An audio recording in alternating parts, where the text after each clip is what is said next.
My name is Olivia, and I'm a 38-year-old mother of one. My daughter, Amelia, will start middle school this year.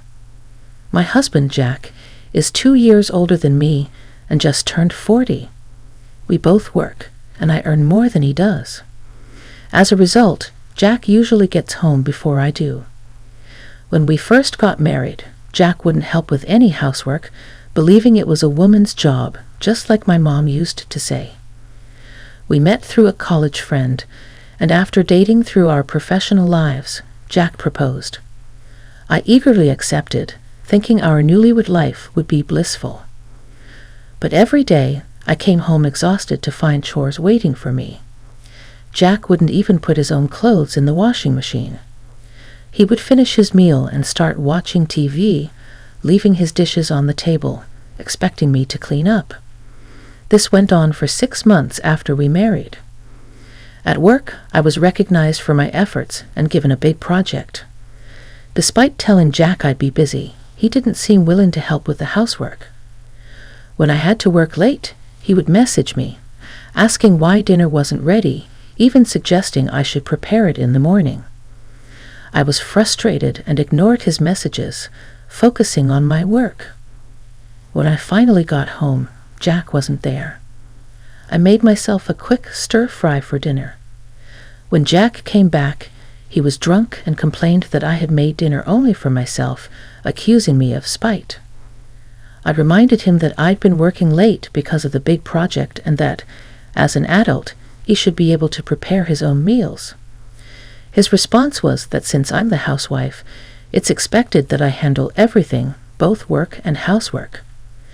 But my mom was a full-time housewife who didn't work, so she could focus solely on the household. What about me? You're home longer than I am, so why should I be the only one doing the chores? Jack was at a loss for words. He tried to respond, but only weak, pathetic excuses came out. I couldn't help but sigh in disbelief. Did you marry me to have a second mother? If you want someone to handle all the laundry, meals, and cleaning, why don't you hire a maid? I'm not doing everything for you anymore. Jack turned pale, probably scared of losing me. At that moment, I think he realized he needed to step up. From then on, when I was late from work or Jack got home first, he started making dinner. At first, the meals weren't great, but he got better over time, and we began enjoying reasonably good meals. I was happy to see Jack making an effort.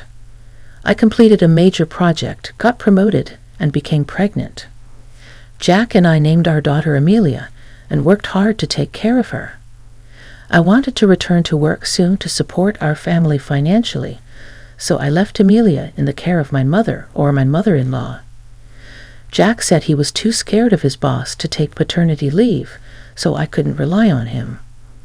My mother, a career woman herself, supported us both. However, my mother-in-law looked at me with disdain whenever I asked for help. When I came home one day, she said, "You're working late, and Jack prepares the meals. You must be working overtime because you're not doing well."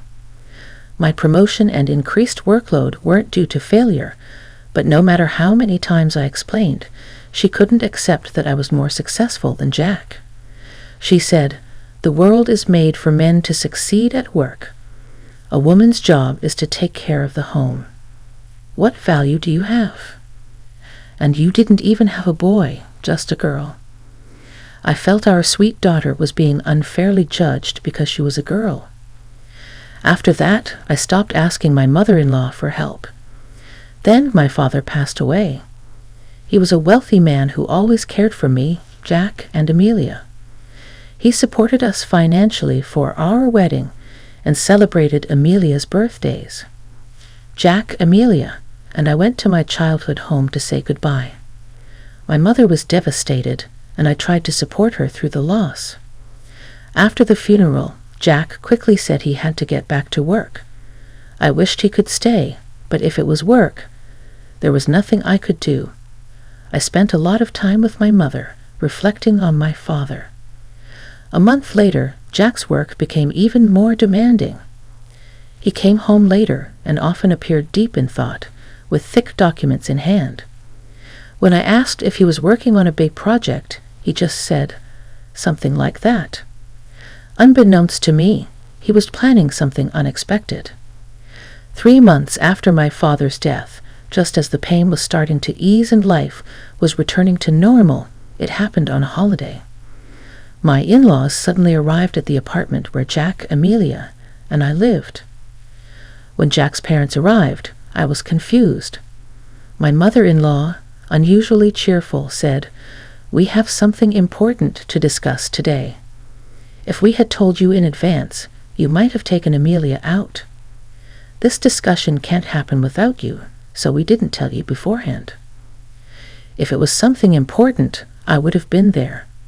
I assumed they thought I might avoid the discussion. Of course, I would attend if it was important, and Amelia would sit through it without fuss if she knew it was serious. But what could this sudden, important discussion be about? Since it involved the family, we gathered around the table in the living room. My father-in-law spread out a large piece of paper that looked like a house layout. My mother-in-law began explaining excitedly. "We've planned a 2-family house. Jack and I will have 3 rooms, a room with a fireplace, a bedroom, and a hobby room. There's also a veranda. Amelia's room will be on the 2nd floor, and Jack's room will be there too, along with his hobby room." I was confused and interrupted her. "Wait, what are you talking about?"